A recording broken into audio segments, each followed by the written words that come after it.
கர்த்தருக்குள் பிரியமானவர்களே, ஆகஸ்ட் 14 இன்றைய பனித்துளிகளின் தலைப்பானது அழகாய் உடைக்கப்பட்டது. வசனம் சங்கீதம் 31வது அதிகாரம் 12வது வசனம். செத்தவனைப் போல எல்லாராலும் முழுவதும் மறக்கப்பட்டேன், உடைந்த பாத்திரத்தை போலானேன். நாங்கள் எதிர்பார்த்து காத்திருந்த இஸ்ரவேல் தேசத்தில் எங்களின் அகழ்வாராய்ச்சி பணி நடந்து கொண்டிருந்த அந்த குறிப்பிட்ட இடத்திற்கு கடைசியாய் எங்கள் பஸ் வந்து சேர்ந்தது. அந்த இடத்தின் மேற்பார்வையாளர் அந்த ஸ்தலத்தில் நாம் எதை கண்டறிந்தாலும் அவைகள் 1000 ஆண்டுகளுக்கு யார் கையும் படாமல் இருந்தவைகள் என்று எங்களுக்கு சொன்னார். அங்கு கண்டெடுக்கப்பட்ட உடைந்த மண்பாண்டங்களை பார்க்கும்போது நாங்கள் சரித்திரத்தை கையில் தொடுவது போல் உணர்ந்தோம். அதன் பின்பு அந்த உடைந்த மண்பாண்டங்களை பணி செய்யும் இடத்திற்கு கொண்டு போய் அவைகளை ஒன்றிணைக்க முயற்சித்தோம். அவர்களின் பணி மிக தெளிவான ஒன்று. அந்த பணியாளர்கள் ஒருங்கமைத்த அந்த உடைந்த மண்பாண்டங்கள் உடைந்து போனதை நேர்த்தியாய் ஒன்று சேர்க்க விரும்பும் தேவனுடைய சிந்தையை அழகாய் பிரதிபலித்து சங்கீதம் 31:12 தாவீது செத்தவனைப் போல் எல்லாராலும் முழுவதும் மறக்கப்பட்டேன், உடைந்த பாத்திரத்தை போலானேன் என்கிறார்.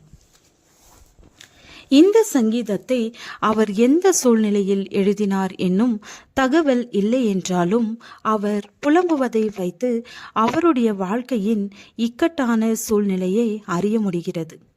இந்த சங்கீதம் தாவீது மேற்கொண்ட அபாயம், சத்துருக்கள் மற்றும் விரக்தியினால் முற்றிலும் உடைக்கப்பட்டதை விவரிக்கிறது. அவர் எங்கு உதவிக்காக நாடினார்? 16ஆம் வசனத்தில் தாவீது தேவனிடத்தில் செத்தவனைப் போல எல்லாராலும் முழுவதும் மறக்கப்பட்டேன், உடைந்த பாத்திரத்தை போலானேன் என்று கதறுகிறார். அந்த சூழ்நிலையில் தாவீதின் நம்பிக்கையாய் நின்ற தேவன் இன்னும் உடைந்து போனவைகளை ஒன்றிணைக்க போதுமானவராய் இருக்கிறார். நாம் அவரை நோக்கி கூப்பிடவும் அவரை முழுமையாய் நம்பவும் வேண்டும் என்பதையே அவர் நம்மிடத்தில் எதிர்பார்க்கிறார். வாழ்க்கையின் எந்தெந்த பகுதியில் நீங்கள் உடைக்கப்படுதலை அனுபவித்துள்ளீர்கள்?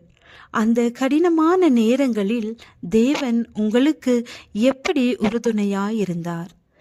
மோவாவின் சகல வீடுகளின் மேலும் அதன் தெருக்களிலேயும் ஏக புலம்பல் உண்டாகும். ஒருவரும் விரும்பப்படாத பாத்திரம் போல மோவாபை உடைத்து போட்டேன் என்று கர்த்தர் சொல்லுகிறார்.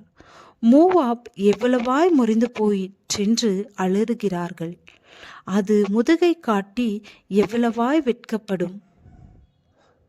இப்படி மோவாப் தன் சுற்றுப்புறத்தார் அனைவருக்கும் பரியாசமும் திகைப்புமாயிருக்கும். எரேமியா 48வது அதிகாரம் வசனம் 38-39.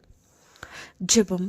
தேவனே, நான் உடைக்கப்பட்ட எல்லா நேரங்களிலும் என்னை ஒட்ட வைத்ததற்காய் உமக்கு நன்றி. ஆமேன்.